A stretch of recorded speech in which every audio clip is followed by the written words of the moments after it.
कानपुर में हुए बड़े शूट आउट कांड का आरोपी ढेर हो गया है। विकास दुबे ही नहीं, कई बड़े बदमाश रहे हैं जिनका अंत ऐसे ही हुआ है। यूपी में कई ऐसे गैंगस्टर हुए जो एसटीएफ की गोली का शिकार हुए। इन बड़े बड़े गैंगस्टरों में किसी ने मुख्यमंत्री को मारने की सुपारी ली तो किसी ने अन्य कई बड़े अपराध किए। इस वीडियो में हम आपको ऐसे ही बड़े गैंगस्टरों की उस कहानी से रूबरू कराएंगे जिसका अंत पुलिस की गोली से हुआ। इस लिस्ट में सबसे पहले नाम आता है श्री प्रकाश शुक्ला का।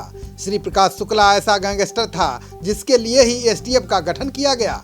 श्री प्रकाश के कारनामों की लिस्ट वैसे तो बहुत बड़ी है। संक्षिप्त में उसका इतिहास जाने तो सबसे पहला बड़ा कारनामा उसने 1997 में किया। लखनऊ के वीवीआईपी इलाके में उसने पूर्वांचल के बाहुबली नेता वीरेंद्र शाही पर दिन दहाड़े गोलियों की बौछार कर दी थी।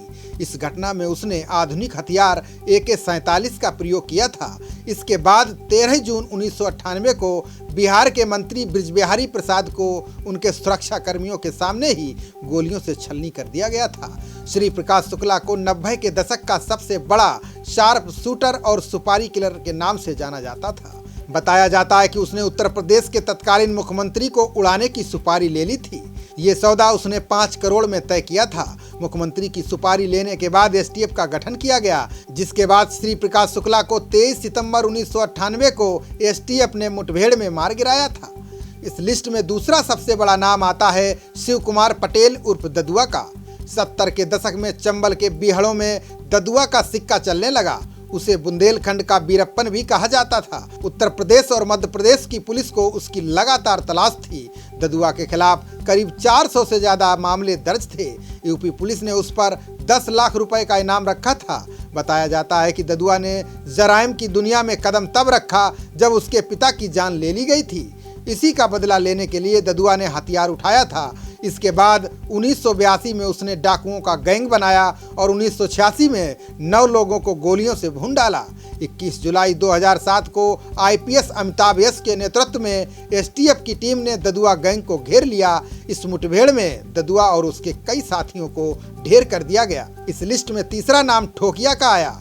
ठोकिया डकैत उस समय चर्चा में आया था जब एसटीएफ और ठोकिया गैंग में मुठभेड़ हुई। इस मुठभेड़ में एसटीएफ के 6 जवान शहीद हो गए थे। ये मुठभेड़ उस दिन हुई जब उत्तर प्रदेश पुलिस ने उस इलाके में आतंक का पर्याय बने ददुआ डकैत को मार गिराया था।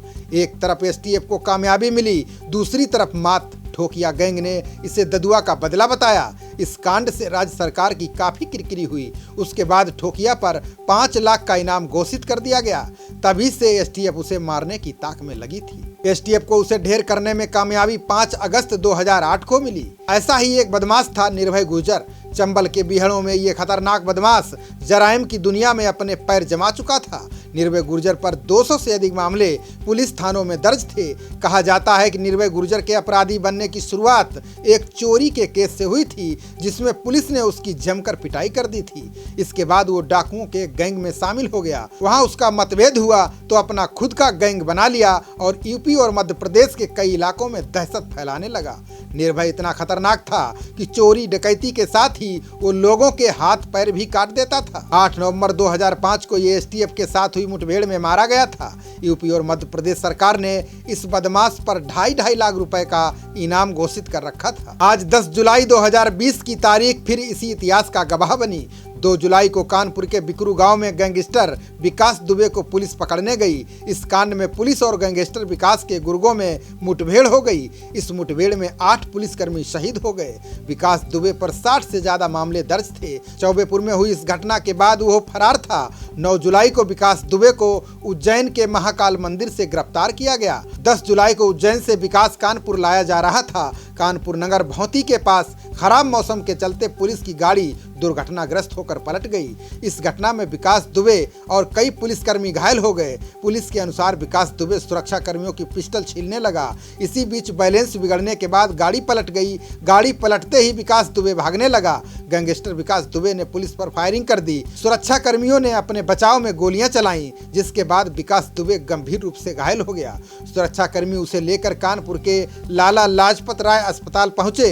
थोड़ी देर बाद डॉक्टरों ने उसे मृत घोषित कर दिया। इस तरह 10 जुलाई को विकास दुबे एसटीएफ की गोली का शिकार हो गया। खबरों का सिलसिला जारी रहेगा। देखते रहिए जनप्रवाद। नमस्कार।